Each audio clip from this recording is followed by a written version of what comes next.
Hi everyone, Gareth here. Just to let you know that if you would like to support the production of the Music Room podcast, you can. Just head to musicroompodcast.uk/support or click the link in the show notes. Okay, on with the show. Welcome to the Music Room.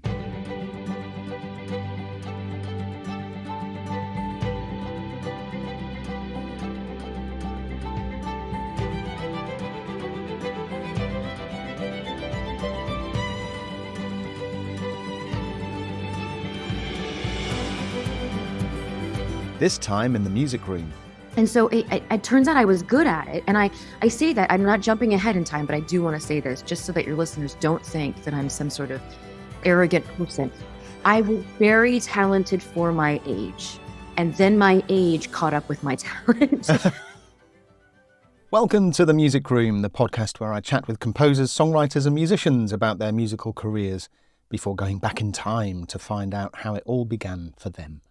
I hope you're doing well and having a brilliant week. What are you working on? Come and join in the discussions in the Music Room Facebook group. We're a friendly bunch and it's a lovely supportive atmosphere in there, like a musical comfort blanket or something. The link, along with all the other links, is in the show notes. In this episode, I'll be chatting with composer Sherri Chung, an LA-based composer who has a real variety of credits. We chatted about all sorts, from attending San Diego Comic-Con, her recent series Gremlins Secrets of the Mogwai, and much more. And hang around because Sherri leaves a brilliant item and some very to-the-point advice. I'll let you find that out for yourself. But before that, music stories. So first up, a little bit of news about me. I have a new EP out. It's called And Breathe, and it's for piano and strings, and it's out on most digital download stores / streaming platforms. After writing for a kids' animated series for a year, it felt quite cathartic to write without brief once again and just create for the joy of it. I recommend it actually if you haven't done that for a while. Next up, every Monday morning I ask the lovely Music Room community group on Facebook what's new with them. So last Monday, let's see. Mike bought myself a mandolin and a banjo, so we'll be having some fun with those on upcoming tracks. Nice. Rod, new single out today. Rod referring there to his band Too Much Perspective and the single South Coast Highway, which is a fun listen. Some Beach Boys-esque summery goodness in there. Brolly, have to score 6 episodes in 10 days. Blimey, it happens that way sometimes, doesn't it? Good luck, Brolly. Helen, I'm working my final day in music publishing before going back to full-time composing. Do I have a clapping effect? Big day. That's brilliant news. Good luck with the composing, Helen. David says, just about to embark on what I sincerely hope will be the final intense week on this damn album. And then next week, I'll get to hang with our wonderful Janet Overfield as a reward. A lovely day at the coast. That's lovely, isn't it? Music roomers hanging out together. Oh. Miriam, an album that's been in the works for nearly 3 years is finally being released this week or next. It's my first album recorded with live strings, so I'm super excited about that. Another round of applause. Great stuff, Miriam. Marco, starting today, adding keyboard parts to my guitarist mate Fabio's new album, 13 Tunes. It is going to be good fun, no doubt. Good luck with that, Marco. And finally, Dan. Today has been all about artwork for future releases. I love doing the arty bit, even played with AI to generate some elements, which was fun. Little known fact, isn't it? Lots of artists and composers also do everything else. They're the producer, they're the masterer, they're the cover art designers, they are the marketers. So good luck with that, Dan. And thank you, Music Roomers. You are the best. I hope your week is going wonderfully well.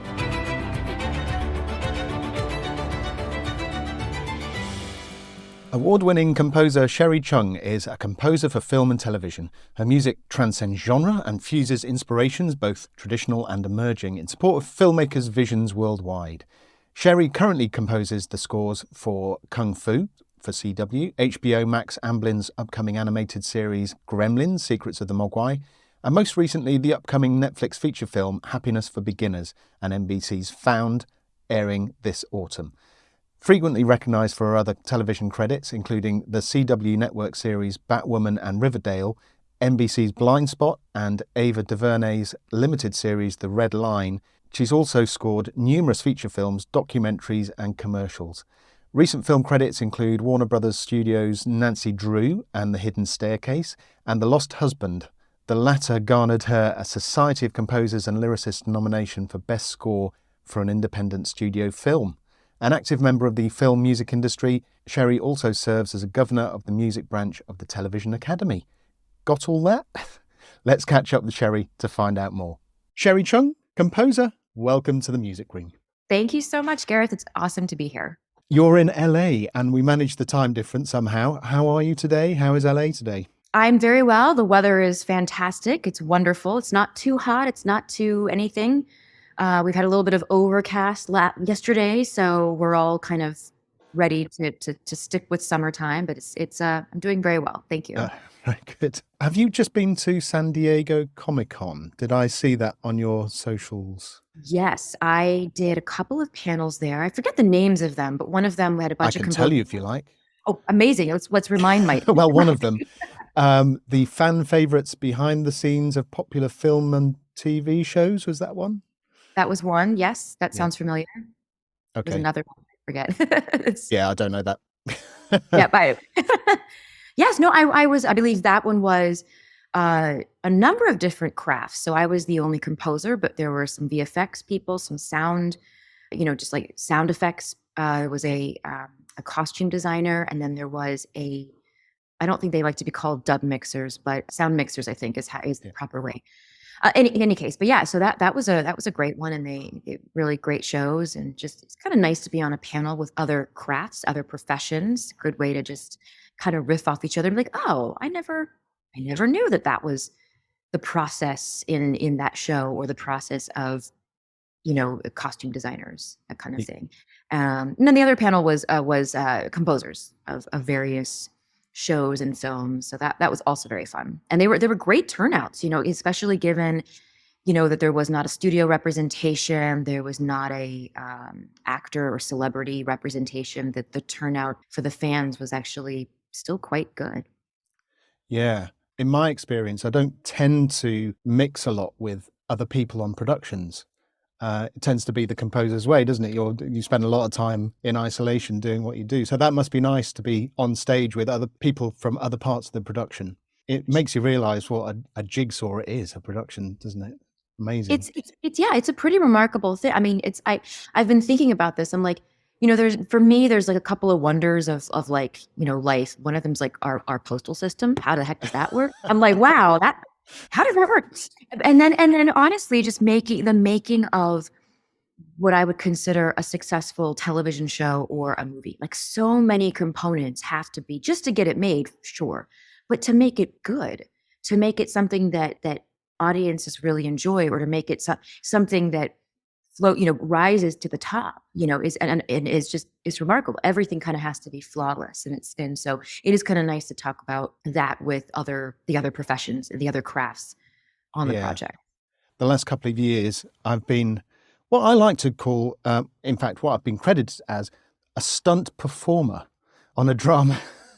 It's totally not the right term, but I was hired to play the piano for the lead actor, in certain shots. So, capture my hands and do that. And just standing there on set and just watching these 40 people on the set, all just waiting for the setup and to sit down and get on with it. And everyone's there to do one thing. It's just super focused and never fails to amaze me. And they sit around waiting and waiting and waiting to do that one thing. And it's like, it's some of the most boring. I mean, yeah. I've also been on just a couple of sets before, and it's really remarkable how relatively not exciting it seems to be. No, granted, I haven't really, even when I've been a participant, I'm like, oh my gosh, this is no wonder everybody brings a book, or they're, on their phones or something, because you're just sitting there waiting. Yeah. For a long time, They're hired for one thing and one thing only. And that's how it works. Yeah. Amazing. Anyway, I mentioned Gremlins in your introduction. What differences have you found in writing for animation to writing for live action? So I have Gremlins is my only animation to date. I when I was in grad school, I did a lot of sort of experimental animation. That was hugely fun. But this is obviously a very different kind of animation. So in my one experience, I would say that the style of music I'm getting, was getting to do was totally different. I mean, it was orchestral, which not all animation music necessarily Mm. is, but in this case, it was fully orchestral. But yeah, I found that there's a lot of similarities. Sometimes like the ask of music, the need for music, like the job, the function of music can often be the same. But in animation, I have found that oftentimes it's like, hey, we need this to kind of complete the circuit of the storytelling. So it's like, there's not a lot of walla in the background. There's not a lot of, so it's like, hey, we're going to want some of that, or, we're going to want some of that music to help sell this or help tell the story in not in a new way, but I mean, I hate to repeat myself, but kind of like in a way that again, it's kind of completing the circuit. And Mm. it's there seems to be a lot more packed in there in terms of like the function. A lot of times I feel like with live action, especially if there's comedy and there's this and there's that, and it's like, that you there's so much facial expression that happens on an actor or an actress in live action, and there's so much more. There can be so much background. It can be so much more visually busy, I guess. And so sometimes it's like, hey, stay out of the way. The actors were taking care of it. Stay out of the way. You can just really hang back. We really just need you when there's like a fight scene, kind of thing.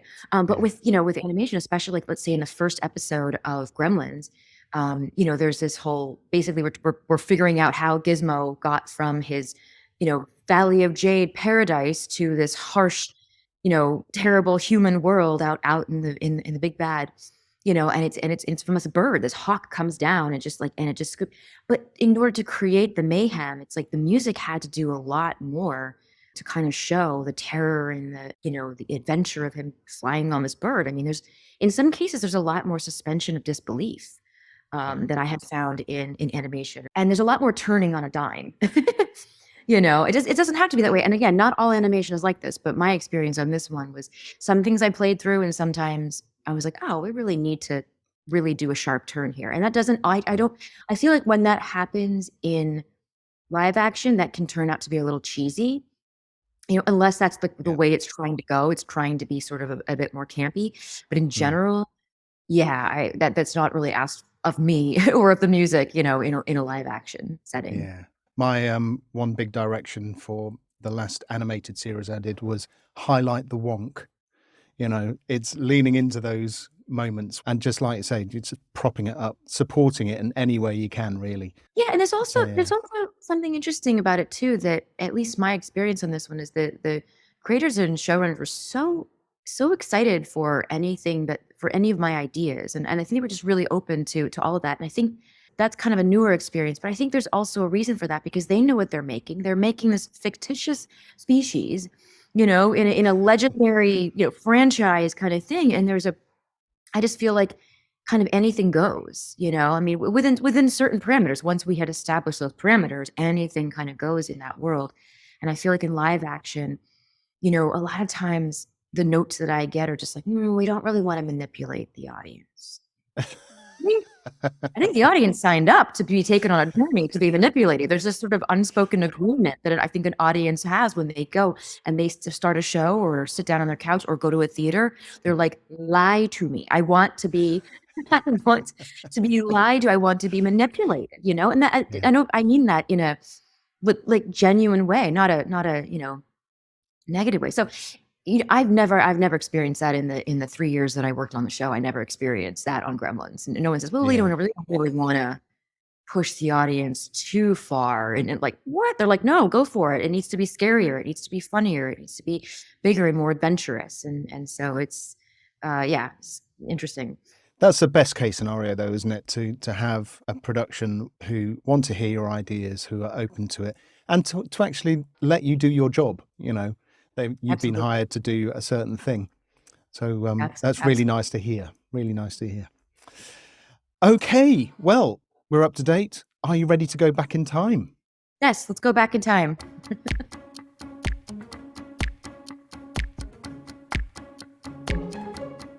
I wonder what a Mogwai going back in time would sound like. Lots of high pitched screaming and Yeah. Okay, here we are back in time. Now, I know you studied music composition and theory at Jacksonville University in Florida, but I'd like to go back further to your first experiences of music. What can you remember of first experiencing music? I don't remember like the exact age that I like first started, feeling all the feels about music, but I remember that age 5, 4 or 5, I was convinced that I wanted piano lessons. And we did have a little upright piano in our house, and my mom played a bit. She was not did not boast herself to be a pianist or anything, but she could certainly play the chords and get by. And I did grow up in the with a lot of church in my life. So there was a lot of going to church and hearing music in that way. But I wouldn't say that my parents were musicians. I don't have one of those stories. Oh yeah, I grew up around music and all that kind of thing. But I did in church. But I remember I wanted to play the piano. I'm like, I want to figure this thing out. I just feel like that's the thing for me. And so I asked them for lessons, I think around 4. And I think my mom was, I think a lot of parents are like, oh, that's nice, honey. Like, well, we'll talk about that, because they always think I'm going to dump all this money into this kid who says that they want to be a ballerina. And then, thousands of dollars later, they're like, I don't want to do that, but I kept asking. And she's like, okay, well, let's do it. And so I think there was a piano, there was the music teacher in my elementary school was like, well, yeah, I'll show her a few things and see. And, we took out the little books and we did the things. And she's like, oh, you really want to do this. And so it turns out I was good at it. And I say that I'm not jumping ahead in time, but I do want to say this just so that your listeners don't think that I'm some sort of arrogant person. I was very talented for my age. And then my age caught up with my talent. No, I was by no means a prodigy, but I was very talented, and I was progressing very fast, and it was like, oh wow, she's really good, and and like I said, and then probably in about high school-ish, college, it was like, yeah, my age had caught up with my talent, and I was not the most, especially getting to college, I was not at all the most impressive thing, and that wasn't my major, that wasn't my calling in any case. But all this to say, I was doing very well at age 5. Bless my parents' hearts, they did not ask me to stop practicing at 6 in the morning because that's when I would get up and go play my little silly songs. And then shortly after that, it turned into very much into classical training because that had the most technique and that kind of thing. So that and then of course the great thing about church, I guess, is that you get an opportunity to share your gifts. So and then in talent shows, we did those and things in school. And so the lessons became more and more serious as each piano teacher was like, okay, cool. Well, I have taken her as far as I can go. She should really go to this person and that person or something. But that was like those were my first kind of beginnings of music. And I was one of those kids that wanted to do piano and wanted to do that and learn that and study that. And so Yeah.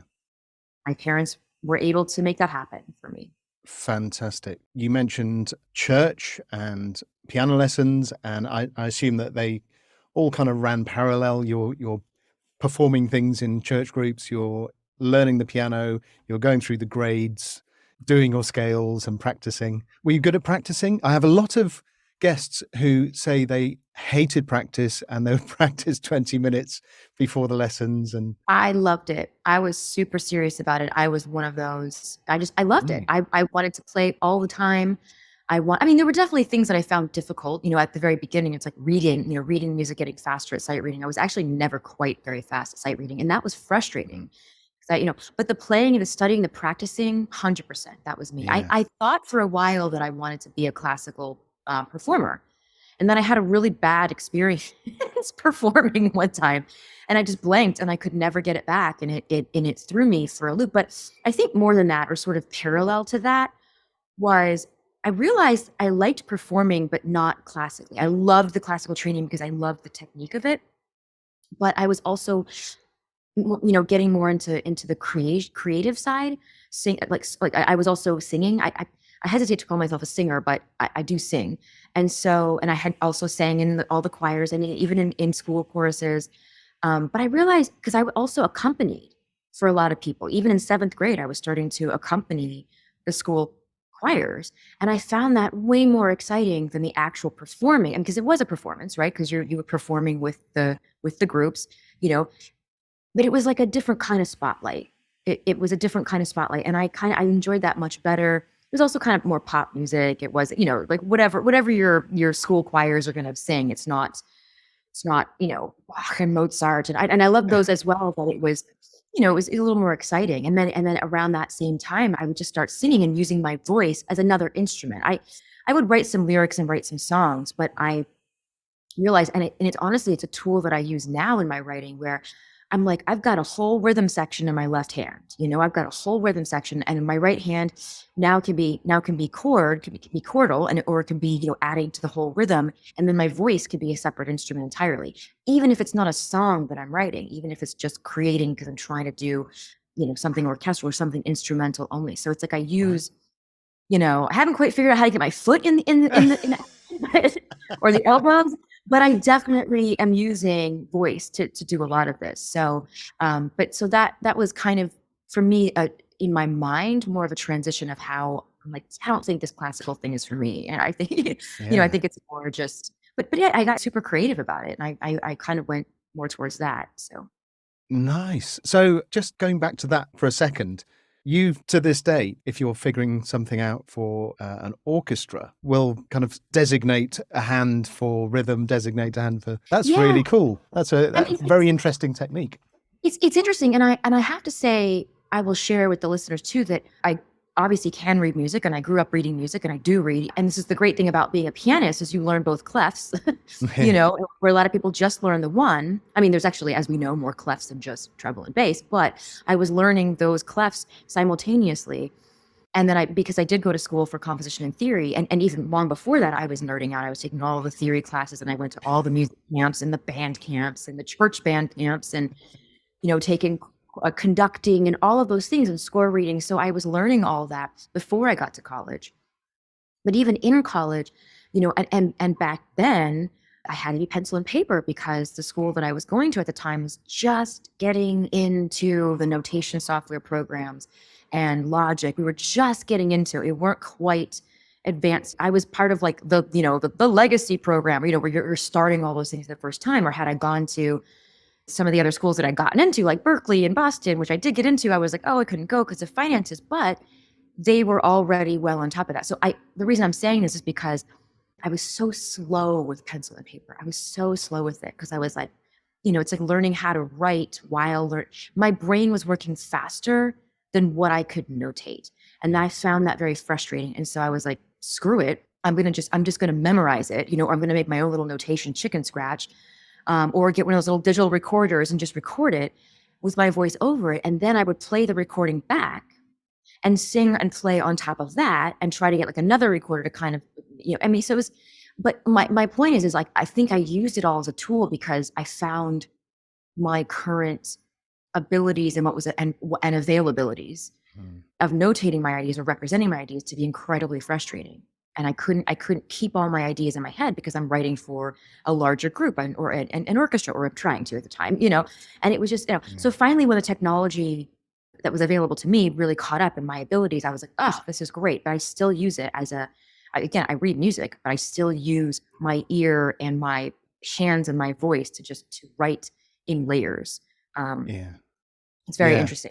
Yeah. I wonder how many people in the composer community would agree that, you know, having a door, for instance, where you can just open a new session, new track, bang, record, rather than sit there with a pencil and paper. I know I prefer to just play, you know, work it out that way.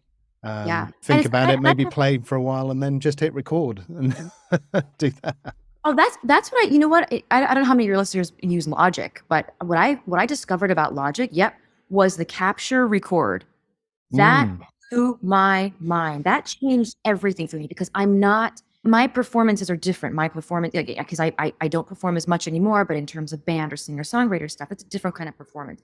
I am not a recording musician. You know, when that red light goes on, I freak out. But the real studio musicians, when that red light goes on, they slay. Like Yeah. they get it and they're like, yes, this is my thing. But I'm not that person. So when I discovered that I could play something in Logic, and now with the newer version, you don't even have to. It doesn't even have to be playing. The cursor doesn't even have to be moving. You could just play something, capture, record, and it just captured everything you just did for even if you were noodling around. So sometimes I do just play it. I'm just like noodle, noodle, noodle, and I'm like, ugh, this is all crap. It's all crap. Hey, there was a little nugget there in something. Okay, we'll get it. We'll get it. Capture, record, but that way the pressure of the red light, the pressure of it's all gone. So anyway, that just blew my mind. So if any of your listeners are like that, where it's like you just want to play, capture, record. I discovered, someone mentioned that, in fact, it was Tristan Noon. If you're listening to this, Tristan is an orchestrator in the London studios, and he said about it, and I had exactly the same reaction of, where's this been all my life? And just in the last 6 months or so. Yeah. Couldn't agree more. It's a fantastic tool. I'm very excited for you. If you just discovered it, I'm very excited for you. And all your listeners out there, seriously, guys, it's the best thing ever. Yes. Yeah. Well, it's something that I started using the moment I heard about it, and I've not stopped using it since. It's just, how else would you record now? There we go. And there's your piece of advice right there. I was going to say, I think that's my item. You're welcome. Well, hopefully we'll get a bonus piece of advice as well. You mentioned in your teenage years, your age caught up with your talent, and you were getting into choirs and bands and things like this. Were there any influential people, like teachers or anyone, who were encouraging you to do this? Or was it just your own self-driving, as you'd done since you were 4 or 5, that you just sought this stuff out? How did that go? Yeah, I mean, I will admit, to your point, that there's a lot of just who I am. It's very self-driven, and I don't say that in a way of like, here's how good I am. I say that like, oh, thank goodness I got that trait, like really, because I don't work for that. That's just like, that engine is just going. I mean, sometimes it's like, it's time to quiet it down. Meditation has been very helpful for me these days. But I definitely had some people who were encouraging, and it was actually part of the church, but it was part of like the larger sort of regional church thing, if you will. I was involved in a lot of those. There's sort of these, smaller churchy things, but then there were like these bigger church camps. They were all music. And there was one guy in particular, one director, if you will, not a picture director, but just like a music director in general, that was just, I felt like he kept seeing what I was trying to do. Again, I use the word very, very humbly, but he kept seeing the talent. He kept seeing the drive. And he was like, you should really consider taking this course, like taking this conducting course. You should really consider taking this. And it was always like, really? I mean, I don't really think I'm like a leader in that kind of way. He even said, I think you'd be really great at leading the kiddie chorus, the little girls chorus, something this week at band camp. Oh, I don't know about that. I don't even like kids, So, I mean, it was one of those things where, it was just like, yeah, it takes somebody with that bird's eye view to say, I know you don't think that, but you're equipped.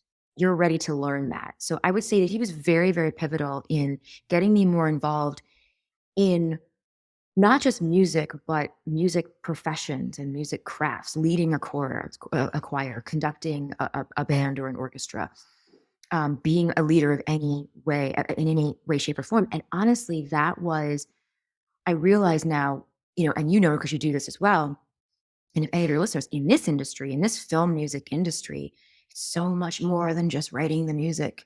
There is a leadership aspect. There is a, like, you got to drive this train. Like this plane needs flying, and there needs to be somebody who is, even if I'm wrong, you've got to be confident about it. So it was interesting to me that it was, after that point, it wasn't necessarily about the music that I was creating or the music that I was playing or learning, but it was about, now that you know how to read, now that you can play, what are we going to do with that? And something beyond just playing in a group, which by the way, I think I'm so glad that I got group playing as well, because as we know, it's so much about it, working together, working as a team. And there's something incredible about making music, live music with other musicians. It's unmatched.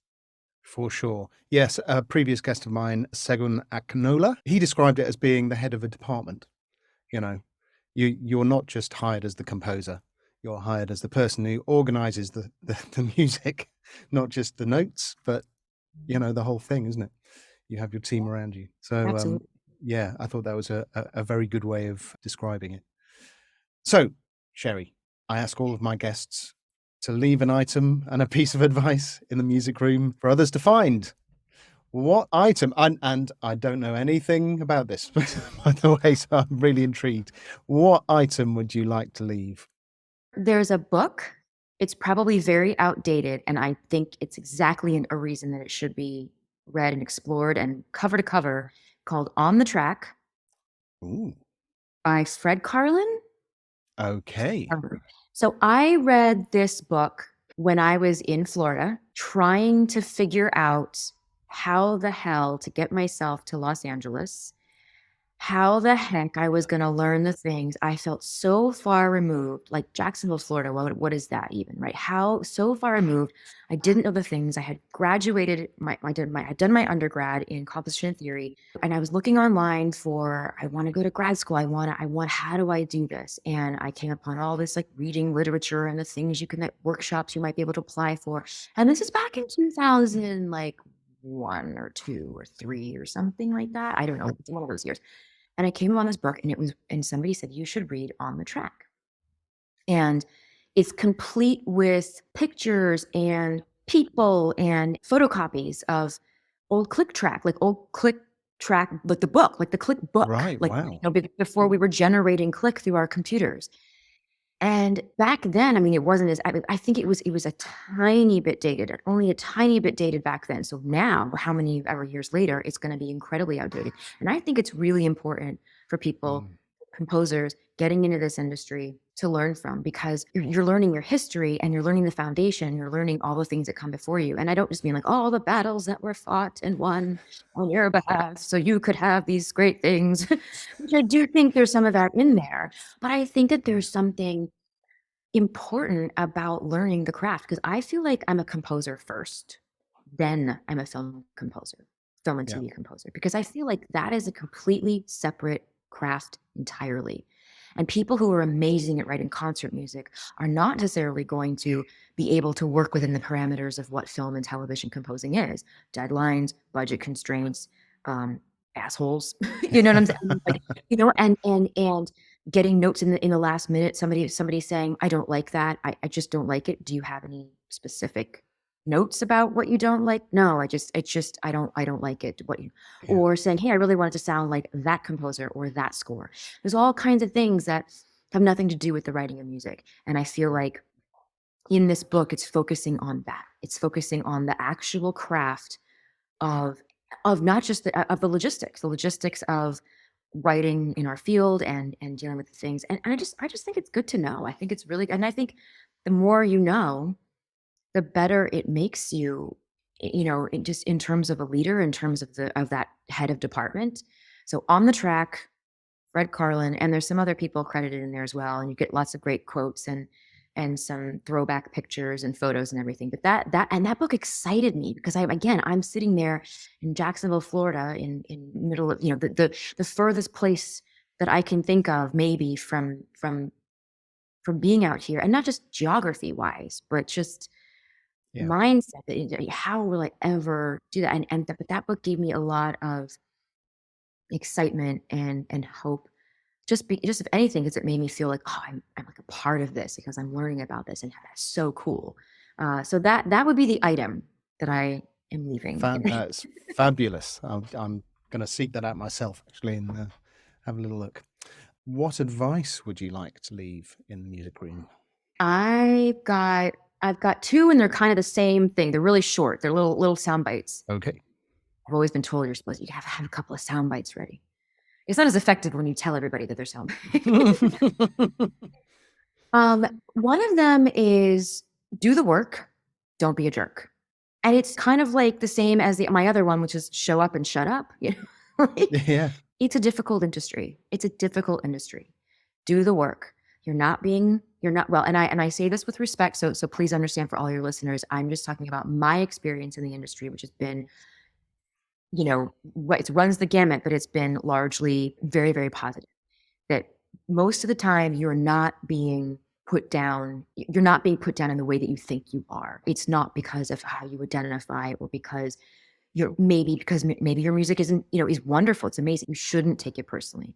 And by the way, in the events that you should take something personally, I think you'll know those as well, but in the grand scheme of things, you should not take it personally. So do the work and don't be a jerk. No one wants to be stuck in the trenches with an asshole. You know what I'm saying? The job is too hard. And the job of your director or your producer or your showrunner is infinitely, I shouldn't say more complex than our job. I don't think that's accurate to say, but I will say that their job is incredibly complex and they're the heads of all the departments. So it's like, if you can do your job, don't be a jerk. And that goes for the people that work for you on your team.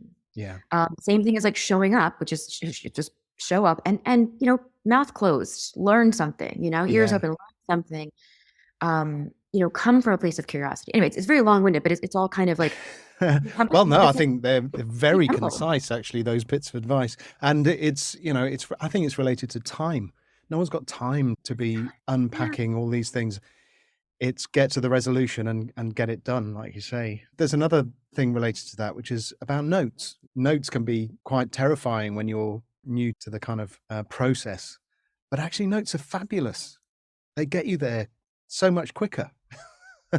if you can just have a few notes back to say exactly what you want, exactly what you mean, is just really helpful all around, because ultimately you're all working towards the same thing. It's true, but you're right. Like notes, it is terrifying because what we're doing doesn't live on a shelf. What we're doing is coming from here. It's coming from our hearts. It's coming from our experiences. Sometimes it's just, sometimes we're not always feeling it. It doesn't have to be the greatest piece of music you've ever written. It just has to work. It doesn't have to be the best idea. It's just got to be, it's got to be an idea that works, but it's hard because we're putting ourselves out there. And when somebody says that's not working for me, it's really, I would say it's also some type of advice as well, that try to separate the music from your self-worth. It's like, okay, the music doesn't work. It doesn't mean you're not working. Like this is, and there are times where it's like, what, I think we're not on the same page. And I think maybe it is time to like part ways. But again, that's not a reflection of your self-worth. It's a service industry, and we are mixing art and commerce, art and business. And that is automatically, a match made in hell. I mean, creativity and capitalism and commerce. Exactly. It's it's difficult, but it is a service industry, and there's a lot at stake. There's a lot of money at stake for even if we don't feel it. And it speaks to what you said about not taking it personally. More often than not, it's not that music doesn't work; it just doesn't work for the scene, perhaps. Yes. So it's not a reflection on your ability as a composer. It's just getting the scene right, getting the tone of the scene right, getting the pace of the scene right, whatever it is. It's true, and I agree with you that sometimes notes are, especially the notes that I enjoy the most are the ones that I'm just like, it unlocks something in a scene that I just didn't know was gonna be a thing. Like wow, that's a great direction, where I did not know that it was going to be. I didn't realize that was the scene that we were or that was the underlying root of what we were trying to get at. It was just so I think notes are kind of great. I mean, I still hate them, but and it's when people go, no, I don't think the scene is working, try it this way, and you go, damn, they're right.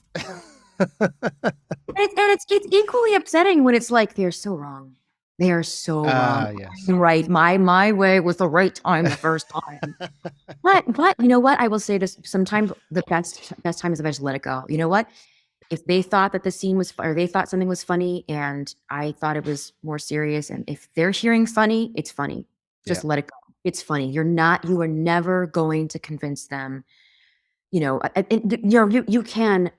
I've had some success when I say, this is amazing. I just wanted to let you know my approach, to let you know what my thought process was, so you can, steer me in a better direction. And there have been times where I've done that and they're like, oh, actually, now that you say that, that makes a lot of sense.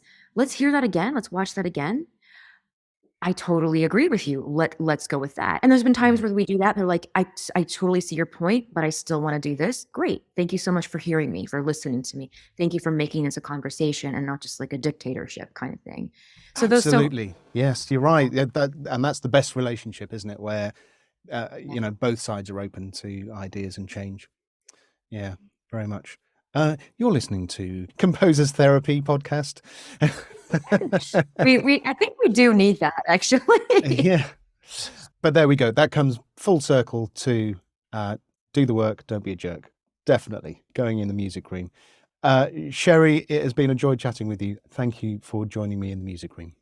Thank you so much, Gareth. I really appreciate it.